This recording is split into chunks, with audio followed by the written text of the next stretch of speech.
الحمد لله رب العالمين. الحمد لله على نعمة الإسلام وكفى بها من نعمة. الحمد لله الذي جعل شهر رمضان أفضل الشهور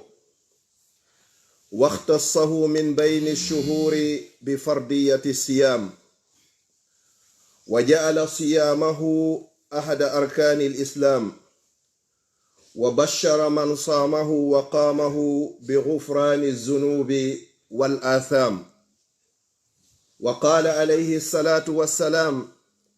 من صام رمضان إيمانا واحتسابا غفر له ما تقدم من ذنبه. وقال عليه الصلاة والسلام: من قام رمضان إيمانا واحتسابا غفر له ما تقدم من ذنبه. musidɓe julɓe tedduɓe teddirɓe l'islam, ɓaawo en yettude Allah o bajjo seniiɗo wawɗo mo ronkata,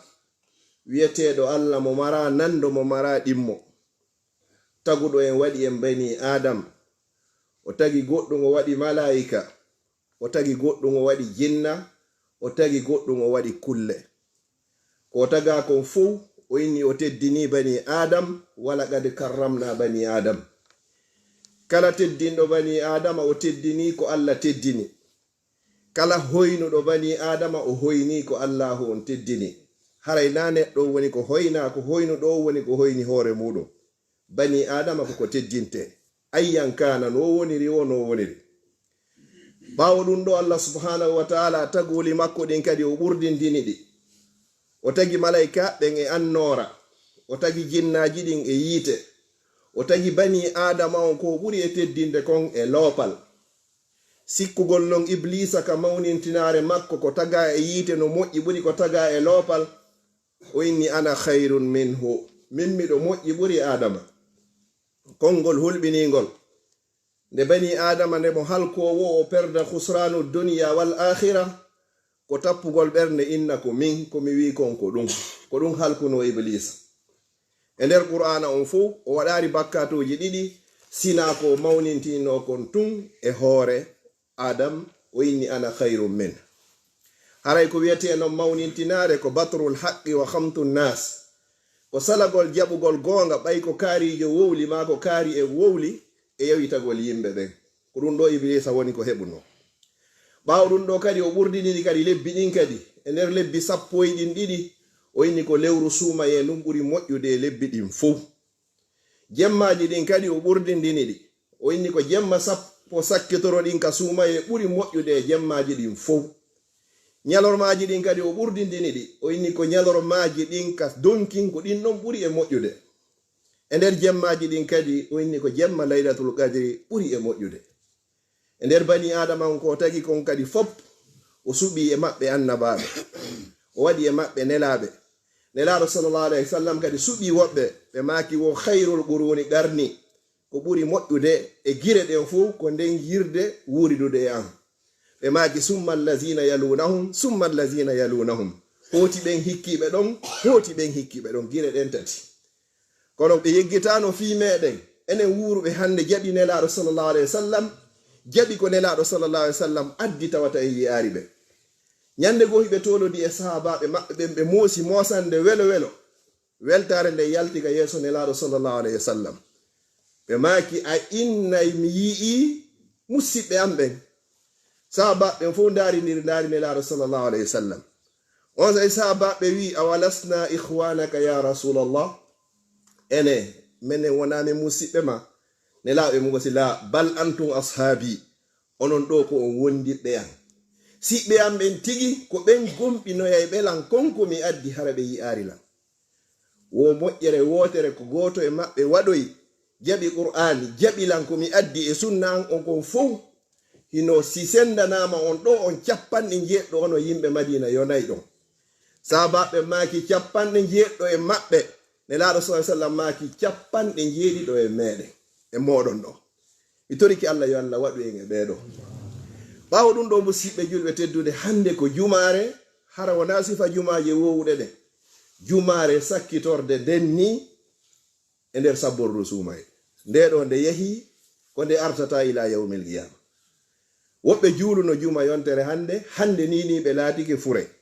musidɗo meɗen nini hino faati haselt oɗo juma feƴƴinoɗo tawnomo kono nde ɗo hande nde wawari mo tawde enen kadi goto e meɗen anda yontere hande wani kala ɓe Allah tawnoy haray ko jumare aranere e Suumayee est ce que Allah tawnoy e Suumayee mi toriki Allah yo Allah tawnoy haray nde jumare ɗo en wi'i en waynodiri e lewru sabbordu Suumayee 2026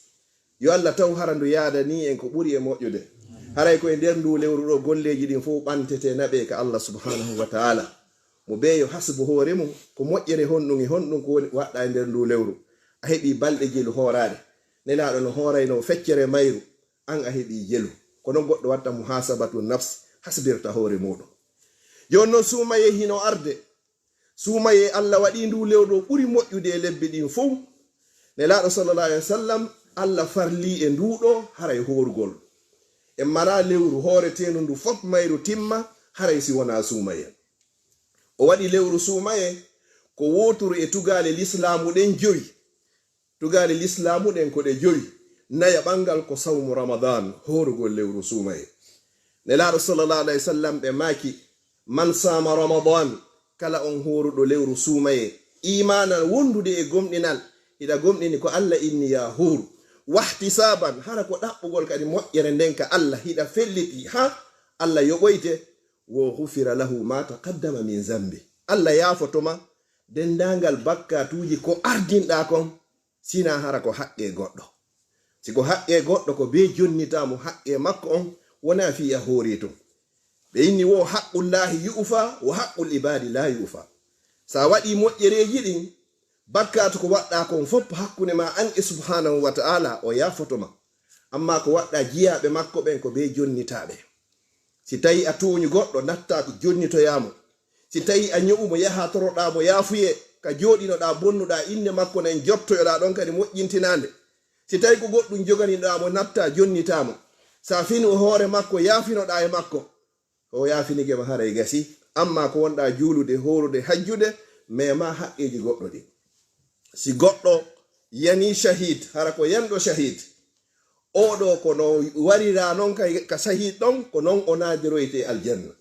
kono simo jogi haqqe bani adama ko fotata wa porolum tamaro o memoyta aljanna fodde haqqe bani adama o hettare wattanen haqqil moƴƴa e haqqeji yimɓe ɓen hiɗen gollude moƴƴa wallahi no gollede fi allaji ɗin hino waɗede kono haqqeji yimɓe ɓen kadi hino tusede bani adama joɗoto ɗo ñallal fop hara koye hoore musidɗo makko woni ñallal ko horuɗa ko hajjuɗa ko zakkuɗa ko o mo sikkuɗa ko gañoma ko o hettoyta ɗum fof yawmal qiyama wattanen hakkille ɗum ɗo moƴƴa yimɓe aro e yawmal qiyama hara ɓe jogui julde timmude nafayno jemma hoora ñalorma hajjoyey waɗoyey umra itta sadakaji no darde juulirdaji no waɗi lekkolji no danki al yatima no danki no waɗi moƴƴereji ko la yafna lannata kono tawa ɓe jogani ɗen haqqeji ɗin sabu ngal ɗengal e sabu ngo jungo har sabu ɗum ɗo fof naɓata ɗi haqqeji ɗo yo Allah danne en tawoyede ɓeɗo jon noon ko honɗum weltorten ndu lewru Suumayee go'o on taw ko tuubugo rutto ko Allah subhanahu wa ta'ala ko en toro tuubugol hota ka makko jon noon sartiji tuububu yeɗin ko an yaqla anil ma'siya ko ya accu taw boni hun ko wonɗa wadde ko seede a fa laaba tuubude a accay taw kunɗo hiɗa andi pellet kunɗo ko bone hun mo be meɗen nde no waɗa bone haray hiɗa andi ko wonɗa wadde kon ko bone ko fi honnu ɓe ini wo al ismu ma haka fi nafsika wa karihta an yattaliya alayhi nnas kala gollal ngal wonɗa e wadde a faalaka hay e goto andanama ngal gollal ɗon ngal gollal andu wona moƴƴa goto e meɗen hersata si goɗɗo yima joni ɗarde juulugol a hersata goɗɗo si a goɗɗo yima ɗa yehi makka ma hiɗa horude ma ɗum hiɗa wadde sadaka kono kala ko suuɗuɗa a faalaka hay e goto ƴellito e dow muɗum wo ko ɗum wiyete ko boni ko haray ɗum no yonti wattan hakkille muɗum si miɗo jogi téléphone an o miɗo darde goɗɗum na e goto yi'u miɗo darude ton konko mi woni darde ɗon wona bayana sina ɗum haray ella ala e muɗum ko ɗum wiyete ko boni kon wo sartiɗi mon an yandama ala fi'liha nin sa kadi ko fi honɗum waɗannoɗa bone o ko sartiɗi mo on ni gogo mi accimo mi regretta mi nin saka ɓernde an ga ko fi honɗum mi waɗanno ɗum ɗo ko fiyon no mi nyoani o ko fiyon no bonnani inde o ko fiyon no mi fenani ko fiyon no mi wujjani ko fiyon no mi jattani ko fiyon no mi jeenani nin sa dum don naya eto yimbe be yi'anama eto Allah yi'anama waman yaghfiru dhunuba illa Allah ala ya foto do bakkaro sina o wiete do Allah yi'anama dum don vraiment aninsi tammun dum ko an ya azima fiba kadi décision ferme an la yauda ilayha abadan ma baqiya min umri inna si Allah jabi fodde mi do wuri o bonne mo mi wanno do mi wattata mo fiw fodde Allah no akkilan hawre ngurna sa timmini di sarti do tati haray sarti tububu yewon o timmi si tay bakkat mo wadda on ko hakkunde ma an e Allah si tay non ko hakkunde ma an e jiya don ko dido tati watti do sarti goto jonni to yaabe toñoda ben haqqeji mabbe din sifa ko fewndi fewno do joni ka meden yo bani adama andudo wuri maye yettu tumbere yeya yimbe dido tato nayo njowo hara hida andi pellet bedo a okkinirbe jonno sa yetti wo ko fotata e cubal gotal e leydi a jonni dum goddo harak ama yetti e juude goddo ko handa e mudum Allah taƴu yey ha hewto yaka leydele jeddi ko durundi doyteɗa yawmal qiyama si tawi no goɗɗo ko ɗum ɗo woni julorade ko ɗum ɗo woni ɗaɓɓirde gurde gure makko ko ɗum ɗo woni wurnirde ɓey gure makko ne famasa yaqulu li rabbi kono waɗo wiyeta jomi muɗum haray si tawi ɗum ɗo non feƴƴi a waɗi ɗi sartiji ɗo nayi hande kadi alamatu tawba seede non hande kadi non a tuubi ɗa ko sartiji ɗin taw ɗi waɗata ɗin taw fiyo tububuye ma on jaɓe honno non andirte hande kadi a tuubi go'o wo albuka'u ala ma salaf ko a joɗo non wulla hande kadi e konko feƴƴirno ma mi feƴƴini tanji an ɗin fop e fenade mi feƴƴini tanji an ɗin fo e ñoore e yeeyukol ko dagi ma ko harmi e ɗiɗo fof ko ɗum ɗo woni komi feƴƴini fesa ko fi honɗo mi waɗanno ɗum ɗo alwaqtu ka sayfi in lam taqtahu qata'ak ko wiyete tan hino waywano wa kafa sa taƴari ka tun kanka ka taƴete waqtu kala feƴƴuɗo Allah andi toyde fi makko yawmal qiyama ɗo andi hadis lolluɗo wo teppere bani adama ndeya tawtoyta ndeya ha tuma nde o landa e piiji nayyi ɗo tawa e muɗum wa an umrihi gurnam makko nden konto ɗan feƴƴi fima afna e sababu makko cuka yagal makko fima abla konto yeebuɗa suka yagal maga ɗum ɗo fof ka gurna woni yodiri si aroya noon wa an ilmihi fi gandal makko ngal sa heɓuno si aroya noon landa ɓurgal sattude wa an malihi jawdi makko ni min ayna iktasabahu wa fima anfaqa jawdi ko heɓuɗa kon ko honto ndi heɓi ko honno ndi heɓori jawdi ko heɓuɗa kon ko honto ndi dépensa ko honno ndi dépensira landal ɓurgal sattude nde goɗɗon landoye ɗo fi milliardji mo ɓe men no fala wonde milliardaire mbuɗu ko honno heɓori a jaboyto mbuɗu kay ko honno dépensira a jaboyto na fiya acci mbuɗɗin ka adna ɗo hatta hasibo heɓoya hasibore mayri yawmal qiyama Allah landitoy to ma fi muɗum wo mande immere de wonde magari haray a tuubi ko honno kadi wal khawfu anil wuqu'i fi zamb harada huli kadi hattirde hulugol fi wata yiltito e konko wannoɗa e muɗum kadi harada huli moƴƴano siko jeeno wannoɗa harada huli tun hande kadi hippa gite maɗen si tawina a jombuɗo hebbinora hurgol fiyo ɗuytane sahawuji ɗin toroɗa Allah subhanahu wa ta'ala hebbingol du'awji ɗin allahumma habbibi ilayya al iman wa zayyinu fi qalbi wa karrihi ilayya al kufra wal fusuq wal isyan allahumma ij'alni min ar-rashidin neɗɗo jarriboraɗo sabu ɗiɗo ko o du'a ɗo hani dumade e muɗum mandi ɗiɗaɓere nden wa hijranu ikhwani su woɗɗitoɗa ɓe weldiɓe ma fop ɓe waddunoɗa ɗin boneji ɗon fop ignoraɓe few hande kadi an e goɗɗo so waddi piiji bonɗi hande kadi yehi ha a tuubi a ninsi a yalti e muɗum few kanko Allah yaltinari mo e nder muɗum ko be woɗɗitoɗama sa woɗɗitakimo wata yaltude sa nangi lingi ngi a inni a loota ngi kadi ka nangoɗa ngi ɗum sigi fuutikema haray ko a wari iɗen andi oya warnoɗo wonkiji 99 o wari buyi kono ɓay o décision ferme o tuubi o yiidi e goɗɗo janguɗo kono na famuɗo rewowo Allah no rewde kono tawa nagando o inni an tuubu buyi ala nama o wari mo few woni temedel par ce que hari o mara espoir hande kadi nde o yiidoyno e gando famuɗo on inni ɗum ɗo tun o minimise bone mo waɗi on fino o ya ruttoraka Allah o inni ko woƴƴamma ɗo noon tuubu sa tuubi Allah jaɓande kono a yiwa e nde saare ka waɗɗaɗi probléme ji ɗon an kadi sa waddi e goɗɗo gorejo ma kotirawo ma miññirawo ma jajirawo ma kala mo wadduɗa boneji ni sa yehi ha a falama accude ɗi few ko ya toro Allah kankadi yo Allah yaltinmo e muɗum continue o si tawi Allah yaltinare muɗum an ko be selamo few sina ɗum a wawata yaltugol e muɗum wa hijran ikhwanu su nayi on ko honno wa mulazamatul akhyar on say no yaha wonda non e moƴƴu ɓen hande kadi juuloɓe ɓen an e neɗɗo son wondi 10 minutes o wolanarima fi Allah woɗɗitomo san goɗɗo son wowli 10 minutes son wondi 10 minutes ko fino mbuuɗi heɓora tun kono wurire tun o wonma yetade fi moɗum on na wondi ɗo moƴƴo neɗɗo yo mantor ko wowleten sono ɓe yo mantor mi heɓi kami maaya hana mantorede mi heɓi kami wura wama hasil hayatu dunia illa mata'ul ghurur ko hoto hunni jam fotoku joni fewndo ɗo ni no tawa e mandeji dargal to sokiɗin ko almawtul fuja maygol ni tun hara hay nawnari ko wiyete ko crise cardiaque ana goɗɗo hanki ko minen hiri ɗo hay hunde musari o maayi ko ɗum fewndo wata hebbin tappugol goɗɗo way tappude ɗo goɗɗo tungo yana ɗon o maaya hara heɓi probléme ɓeyna ko on waɗi Allah hoddirino maaye kono waɗima sabu hande kadi a woni sabu on hande kadi joni noon neɗɗo bani adama wonda e moƴƴuɓe ɓen neɗɗo mo wondata fof e leeri juulgol ngol lutti 15 minutes prépare ɗen hara en naafoye naafete ɗen adu waɓɓutu on naadi fi ju waɓɓutu on to kono e joni accin ha ɓe darna la na wondigal moƴƴal noon bani adama yo lerɓu toujours e fi waɗugol ko moƴƴi kon mo wondata wo kadi hara ko puusayɗo ma kadi fiya waɗu ko moƴƴi si tawi o puusatama e ɗum ɗon woƴƴitomo ɗum ɗon woni toɓɓere aranere nde jaɓɓorte lewru Suumayee at-tawbatu warruju ila llahi subhanahu wa taala ko en tuubu ruttoɗen ka Allah subhanahu wa taala toroɗen mo yo jaɓan en ko lewru yaafuyeni Allah rinɗinay guluje ɓe Allah waɗuno naataynoɓe yiite jahannama watta ɓe naata ɓe aljanna yo Allah rinɗin en e naatugol yiite jahannama aqulu qawli hadha wa astaghfirullah li wa lakum fastaghfiru innahu huwal ghafurur rahim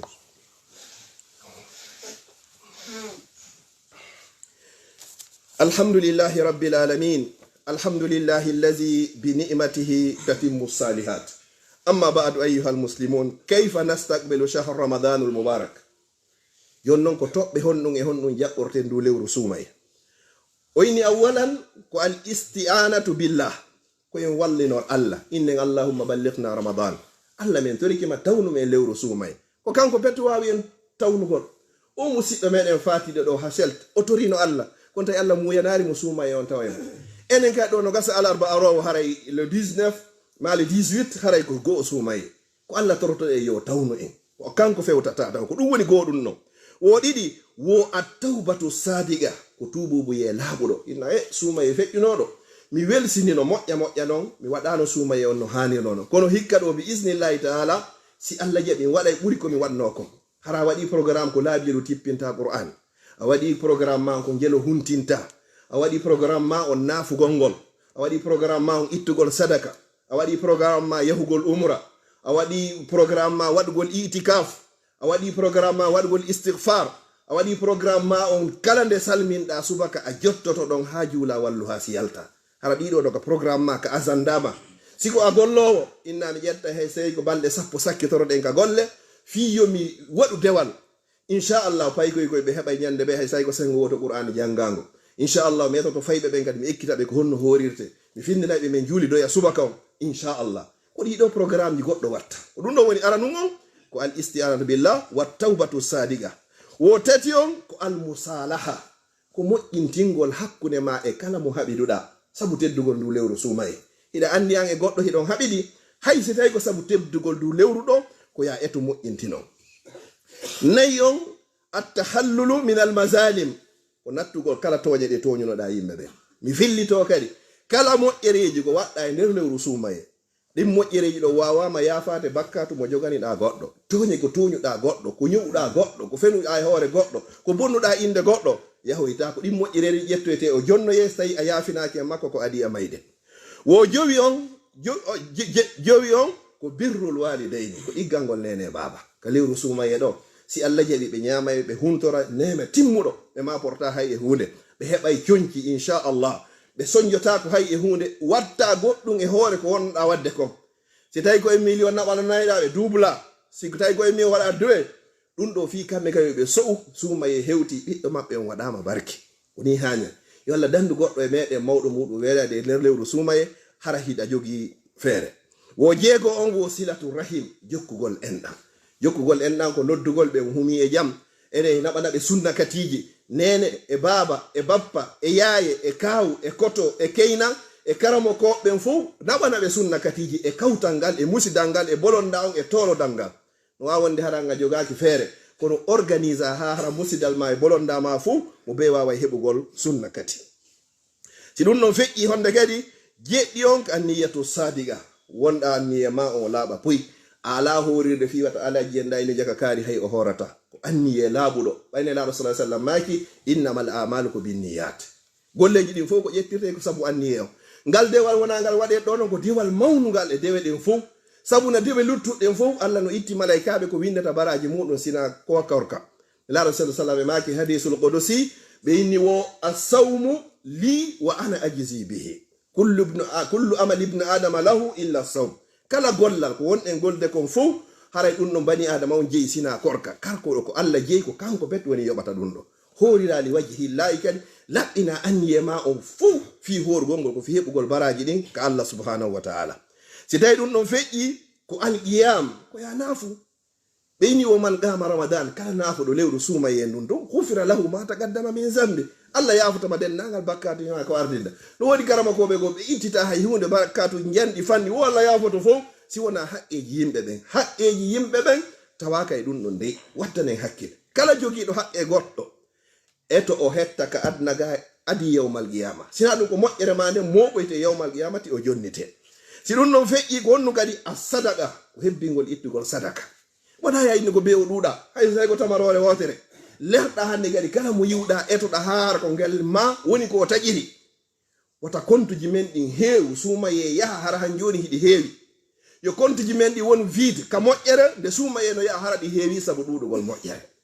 ko ɗum won tigi hani waɗugol san ere ɗo a huntina e famille buy ka meɗen fayda ko presque ko 1 million naɓan famille ɓe 100 000 holla anniye on Allah yoɓete baraji huntinɗo horuɓe waɗa décision ma o ñande be ñande mi huntinay 10 mi huntinay sa huntini 10 hara ñande be ñande a winnante baraji wasi a hoori balɗe 10 fi honno ko a woni sabu o hunti na be o ñama ha o haara o padaranno ko ɓeyni ko huntingol sinnon feƴƴi 10 on ko it'amu ta'amu ñammingol ñamete ka juulirdaji gano ñamminede moltoɗa adda ndiyam moltoɗa adda tamaro moltoɗa adda ɓira si tawi ɗo yoni naɓa nokkugo kadi no woodi nokkeli go haton yimɓe ɗum no woodi woɓɓe go wona e ha Suumayee yara ha hande ɓe heɓari potiru ɓira naɓana ɓen ka musidal ma ka bolondama ka famille ma a jokki en ɗan a itti sadaka baraji ɗi woni dubul hande kadi wata goto jaɓu ɓeygure mum famille mum musidal ma kawtal ma ɓe weele tentini ka lewru Suumayee ɗo hara ɓeygure ma nde yumma ma e baba en ma ɓeɗo ñaami ha haari wata jaɓu ɗum haqqul jar ne laaɗo sa sallam maki man kana yuminu billahi wal yawmil akhir kala e moɗon laatiɗo emo gomɗini Allah gomɗini yalande sakkitinde fal yuhsin ila jari yo moƴƴo e kawtal makko ngal ɓe maki e hadisi goo ma zala jibril yusini fil jar hatta zanantu annahu sayuwarrisu jibril arno wasilan fi kawtal o ñaɗanilan o yewtilan fi kawtal ha mi sikkisi ma e kawtal al ngal ngal ronaylan ko ya moƴƴo e kawtal ma ngal ko ɗum si arabu ɓen innay ko aljar qabla dar goɗɗo ado o wadde galle makko ɗen ko kawtal ngal o darata si kawtal ma ngal moƴƴaari galle ɗen ko ɗe moƴƴi o a wawa ay wonata ɗon mawɓe ɓe maka e sa nangi piigol paykum ma a pii kum ha ɓernde ma waliki e makkum kawtal hay goto arari inno acci fabakima no gaynirɗa ɗum moɓo yimmoɗa sabu na heɓari kawtal moƴƴal si ɗum ɗon feƴƴi ko honno hikono taftiru saimin huntingol horuɓe ɓen ko wonɗen ɗo kon joni si ɗum ɗon feƴƴi al iktharu min qira'ati l qur'an hebbingol janngugol qur'an subhanallah koye ndu lewru ɗo Allah subhanahu wa ta'ala tippini alqur'an o jangu qur'an hiɗa wawi kala waktu mo salminɗa pooɗa deftere non adowa immade waɗa ɗon ɗiɗi se wati multiplie des fois 5 ɗum ko 10 ñande ɓe a heɓa juusu hay so ko ɗum ɗo fanɗa yaha continue a programme ma siko a gollowo siko a juulojo ɗiɗi pet ƴettatama 10 minutes ɓawo kala waktu ɗum ɗon wawma yonde a jangi buy ɗum ɗo fanɗa sa ɓeydi ɗon ko ɗon ɓuuri kono ƴetta décision ko balɗe 30 woodi ko si Allah jaɓi mi heɓa balɗe 10 be mi timminay no woodi woɓɓe balɗe 3 be ɓe timminay wallahi no woodi musidɗo meɗen ɗo ñande be ñande na de feƴƴuɓen wonɗo ɗo ni fewnɗo Suumayee feƴƴuɗo o tippino qur'an on balɗe laabi 30 ñande be o tippi o janga e hattude ñande be o ƴetta o janga e hattude o ƴetti programme makko si Suumayee hewti hara o ƴetti conseil ka golle o timminayde si tawi hondo naafe ñande be ñande yalla ɗum nange sifa ɓeɗo si ɗum noon feƴƴi ko almuhafazatu ala salatil jamaa yontigi eto kadi hara julde jama nden hara wopari hay waktu goto on andi sa juuli julde jama hara nayi nder Suumayee ɗa mari baraji noga e jeɗɗi jon non sa waɗi farilla goto e nder lewru suumaye kaman adda 70 faridan fi gayri ramadan ɗamari baraji wat tottuɗo farillaji 70 so tawi hara hina suumaye jon non ndaare ɗon 70 nde laabi 5 ɗum ɗo ko simplement ko arɗa julɗa julde jama ka jamuyo gon hara wedditaki wakkiloɗa heɓa ɗum ɗon a anda suumaye arowo kadi si tawoyte si ɗum ɗon feƴƴi ko al iksaru minan nawafil hebbingol waɗugol naafiloji ɗin wata wopu naafiloji ɗin an e imam on ka juulirde sa wopi ton wata wopuɗi ka suudu si tawi hina suumaye moko ba fuu moko ba no hani heɓugol darɗe 40 ɗe o juuli ñande ɓe ñande 40 e worino fimaje hutba feƴƴuɗo waɓutuji ɗin jowi ko darɗe 17 ɗinno mo ɓe juulay ɗinno sey ko a julɗo 17 tawti chafe e witre on ɗum na ko acceteno woni darɗe jeelu woni darɗe nogay watta ɗon darɗe 11 nelaɗo sa sallam maki wo kala nafanɗo Allah darɗe 11 nden Allah mahanay mo suudu ka nder aljanna 11 tawti nogay woni 32 lutti jeelu 7 nelaɗo sallallahu alaihi wasallam nyande ɓe nafayno darɗe 7 woni 40 ɗeɗo hara wo parɗe ɗo hay si tawi ko ɗeɗo tun mijjotoɗen musidɓe julɓe teddude darɗe 11 enen ɗo fof si goɗɗo innama ɗo joni sa ari a iwi skarbek a ari ɗo ma yiɗo a yehi laake Allah waɗande duplex goto lagine oɗo waɗane yi'a hara ko lagine ɓe okkete duplex ko Allah non inni o waɗante ɓuri duplex ka aljanna sabu ko nafuɗa darɗe 12 hara kutatama hay e hunde e ɗiɗi ruƴƴata ɗen aɗo subaka 4 aɗo a fana ɗiɗi ɓawo futuro e ɗiɗi ɓawo geeje woni 12 koɗe aɗo landaɗa sa heɓi ɗe ɗo ñande ɓe ñande a heɓi suudu ko aljanna ɓuri ndino darnuɗa lagine ɗo hara ɗa hulaninu ton ko birikire kange birikire kaalisi hara wo paari ɗeɗo sa ɓeydi non e hoore ɗeɗo 40 on waman tatawwa khayran fa huwa khayrullah si tawi ɗum ɗon feƴƴi kadi al itikafu min al ashri al awakhir min ramadan an kadi eto wonde ufinoɗa ka jami'u ɗo hay sa watta suumaye o fof waɗu balɗe 10 sakkitore ɗen aw hay sa watta ɗen ɗon fof heɓu hay so tawi ko balɗe 3 nde ufiniɗa ka jami'u kupa contact ma on an e aduna on waɗa contact ma on an e lakara sa ka jami'u ga ko honɗum woni golle ma ko juulugol hiɗa hoori jantagol inde Allah insinagol jangugol qur'an juulugol ene laaɗo sallallahu alaihi wasallam ƴettu décision balɗe 3 min kay mi ufinoto ɗeɗo waɗa ɗum ɗon nde moƴƴere ɗo ɗum hebbinay compte ma on no gasa ñande be ñande yaltaɗo ɗa darodi koyngal gotal pendant toute la journée hara e hunde a heɓari sina bakkato wonde profitu naata e nder nde juulirde a natta wona ɗo ha goɗɗo inna ya yaltu wona ga janga qur'an sa ronki yaha walɗa ɗanɗa haray ɗa windanede baraji sabu a fowti kono wonde yontigi profitu hebbina compte on wono yiroto no profite en ni joni sodirten si solde ɗin hewti ɗo kadi solde on hewti allahu no ɗuytani en fewno o ɗuytani en seytaneji ɗi ñande goo suumaye ɗi foppo o nangay ɗi o soka ɗi o mara ɗi ɗa ko ɗum si yoto juulirɗe ɗen no heewa ko ɗum neɗɗo arayɗo juuligol juulirde ka jamiu harana suumaye o weltano Allah par ce que ko ange seytani woni gerdude ton ha liɓamo piyamo foolamo few si ara ka jamiu kala mo foolare seytani o juulota ka jamiu joni noon ɓayalla himo andi ɗum suumaye hewta e tun o walla o sokka ɓe ha gay o inna ɓay ko ɓeɗo wonno sakkade mi jogike ɓe hande kadi mo yahaari o hara hande kadi o sali iyo juulirde nden heewi tew au fur et à mesure no suumaye wone yarde noon au fur et à mesure juulirde nden hino no yeewira noon kadi wonnoɓe waraynoɓe saffa yeeso ɗo goo suumaye ɗiɗi suumaye tati suumaye ko ley to tawata hara hiɓe juula kono so yewoyi ha hewtoyi jowi lutti e nder suumaye o hara ɓe hetti place ji maɓɓe ɗi yeeso ga kadi wakkilo ɗen ufino ɗen nelaɗo ufinike sonna e maɓɓe kadi ufinike ko dewal noon si ɗum no feƴƴi umratum fi ramadan aynata waɗa hitande be hitande watto heɓa umra goto e nder lewru suumaye si Allah no okkorma feere ndaare baraji ko woni e muɗum goto e men yiyari nelaɗo yiyari sahabaɓen ɓe maki umratun fi ramadan kala waɗɗo umra goto e nder lewru suumaye ka hajjatu mayi Allah windanaymo baraji wasi tawi ko kanko e muhammadu sallallahu alayhi wa sallam woni ko hajjidi na de ɓe waddi umra baraji ma no fota wa waddu hajjiduɗo e nelaɗo sallallahu alayhi wa sallam ko ƴettata ɗo 1500 yimmoɗa ɗo yaha makka yimmoɗa arta ina ñama ɗo 1500 hara ɗi yarari hay heɓiroyta baraji hande kadi goɗɗo yo profite ɗum yaha waɗa hay tawi ko balɗe 3 yimmoɗa arta wonde ɗa heɓa ɗo conseji ɗa wawiɗe ɗo e jeudi artoya ɗo e dimanche a heeɓi nden moƴƴere ɗon ka hajjatun mayi wa hajjiduɗo e an min muhammadu sallallahu alayhi wa sallam enen ɗo fof hiɗen reefuno hiɗen faalano yiwgol nelaɗo hajjida e nelaɗo wuurida e nelaɗo sallallahu alayhi wa sallam yon noon ɓawi ɓe yiɗi en ɓe andi ɗum ɗon waɗari ɓe addani en ka heɓete moƴƴere nden ɗon 1500 pette yonima ɗum ɗon yo Allah arsi ko kala wonduɗo e anni yew si ɗum no feƴƴi al iksaru min ad-du'a hebbingol toragol neɗɗo horuɗo du'a makko koko jaaboto ka horuɗa ɗon sono be sono hay sa inaka juulirde hay sa salligaki hay sa fewta qibla innu Allah okkoran Allah dandan renan aynan dandanan fodde hiɗa hoori wa du'a o sa'imu la turad du'a neɗɗo horuɗo ɗum na ko rutteteno profita e ɗiɗo kadi si ɗum no feƴi al iktharu min al istighfar dengal maga sole hanga wiide astaghfirullah wa atubu ilay